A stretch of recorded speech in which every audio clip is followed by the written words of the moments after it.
বন আমাদের অন্য মা এবং একটা যিনি বলেছেন খুব গুরুত্বপূর্ণ একটা কথা। আপনারা জানেন যে এবছর ত্রিপুরা রাজ্যের বন উৎসবের মূল থিমটা হলো ঘর ঘর আগর, হর ঘর আগর। এবার বন উৎসবের মূল থিম আপনারা জানেন যে আগর যে ওয়েল, এটাকে তরল সোনা বলা হয়। আমাদের রাজ্যে বর্তমানে আগর গাছ রয়েছে 54 লক্ষ। বিশেষ করে উত্তর ত্রিপুরা দিকে কদমতলা ওসব সাইড দিকেই আগর গাছ আছে। এবং আমরা এই সরকার এবার ক্যাবিনেট ডিসিশন নিয়েছি যে আমরা আগামী 2 বছরে 50 লক্ষ গাছ আর লাগাবো আগর। একদিকে যেমন অক্সিজেনের প্রশ্ন, আবার আগর থেকে আগর অয়েলের 1 কেজি আগর অয়েলের দাম হলো 5 লক্ষ টাকা। এই আগর অয়েল পারফিউম ইন্ডাস্ট্রি ক্ষেত্রে খুব কাজে লাগে। পারফিউম শিল্পে এটা খুব প্রয়োজন। এবং আগরের চিপস আছে একটা, এটাও 50,000 টাকা কেজি। এমনি নর্মাল আগর গাছটা কিন্তু খুব দামি নয়। আপনারা বোধহয় জানেন না, পৃথিবীর মধ্যে সবচেয়ে বেস্ট সয়েল ত্রিপুরা পৃথিবীর মধ্যে। এবং 16 জুলাই আমাদের রাজ্যের মুখ্যমন্ত্রী প্রধানমন্ত্রীর সাথে দেখা করেছেন এবং যখন শুনেছেন যে আগর চাষে আমরা গুরুত্ব দিচ্ছি, উনি অভিনন্দন জানিয়েছেন, মুখ্যমন্ত্রীকে সাধুবাদ দিয়েছেন যে এই ধরনের উদ্যোগ নেওয়ার জন্য এবং সকল রকম সহযোগিতার কথা উনি আশ্বাস দিয়েছেন। আমাদের পরেই সয়েল ভালো আসামের।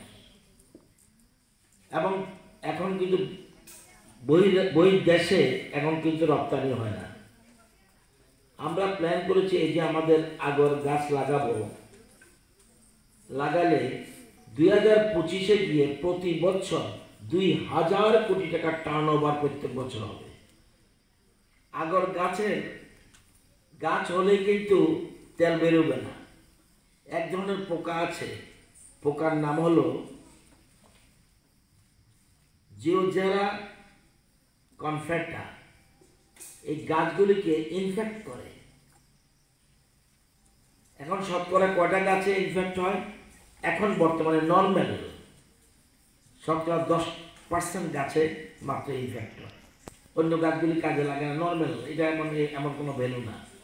ইনফেক্ট হওয়ার পরে এর থেকে ওই চিপসের মধ্যে আগর অয়েল তৈরি হয়। আমরা গভর্নমেন্ট চিন্তা করছি এই গাছগুলি লাগানোর পর আমরা সাইন্টিফিক ওয়েতে ওই গাছগুলিকে ইনফেক্ট করব যাতে আগর অয়েল তৈরি হতে পারে। এবং বিশেষ করে গাউট কান্ট্রিতে আপনারা দেখবেন চিপস আছে এক রকমের, সেই চিপসগুলি গাউট কান্ট্রির দিকে দেখবেন, বিশেষ করে সংখ্যালঘু মুসলিম যেখানে বেশি, সেখানে তারা এই চিপস দিয়ে ধোয়া দেয়। এটা খুব ইম্পর্টেন্ট। সেই জন্য আগরের উপরে ডিপেন্ড করে একদিকে যেমন আমাদের পরিবেশ ভালো হবে, আবার আত্মনির্ভর ত্রিপুরা তৈরি করতেও আগরের একটা বিরাট ভূমিকা আছে। এবং আমরা এই আমাদের মুখ্যমন্ত্রীর বারবার আবেদনের ফলেই কেন্দ্রীয় সরকার সাড়া দিয়েছে এবং এখন থেকে দেখবেন বহির্দেশেও এটা এখন রপ্তানি হবে। আপনারা জানেন যে একটু আগে বলেছেন, আপনারা দেখে দেখবেন এই করোনার কারণে সব জায়গায় চিৎকার উঠছে না? উনি একটু টাচ করেছিলেন অক্সিজেনের প্ল্যান লাগাতে হবে। দিল্লিতে অক্সিজেনের জন্য, মানে কৃত্রিম অক্সিজেনের জন্য মানুষ পাগল হয়ে গেছে। এবার অক্সিজেন খুঁজে পাচ্ছে না। অক্সিজেন প্ল্যান লাগানো শুরু করছে। ভারতবর্ষের বিভিন্ন রাজ্য, পৃথিবীর বিভিন্ন জায়গায় অক্সিজেন প্ল্যান লাগানো হচ্ছে। আর আসল অক্সিজেন প্ল্যান্টকে ওই সবুজ সাথী করছে। আপনারা জানেন অক্সিজেন আমরা যে এই যেমন এই যে প্রদীপটা যারা আছে এটা কিন্তু ভালো পদ্ধতি না, এটা থেকে কার্বন ডাই অক্সাইড কিন্তু বেরোচ্ছে। আজ এই গাছ না থাকলে মরুভূমিতে মানুষ থাকে না। কেন থাকে না? গাছ নেই। অক্সিজেন ছাড়া আমার বাঁচার কোনো পথ নাই, সুদা বাংলা। তার মানে গাছ, তার মানে গাছ। অক্সিজেন ছাড়া বাঁচার কোনো পথ নেই। এবং যত বড় বড় পাতা হবে তত বেশি রান্না হবে। এটা কি জিনিস?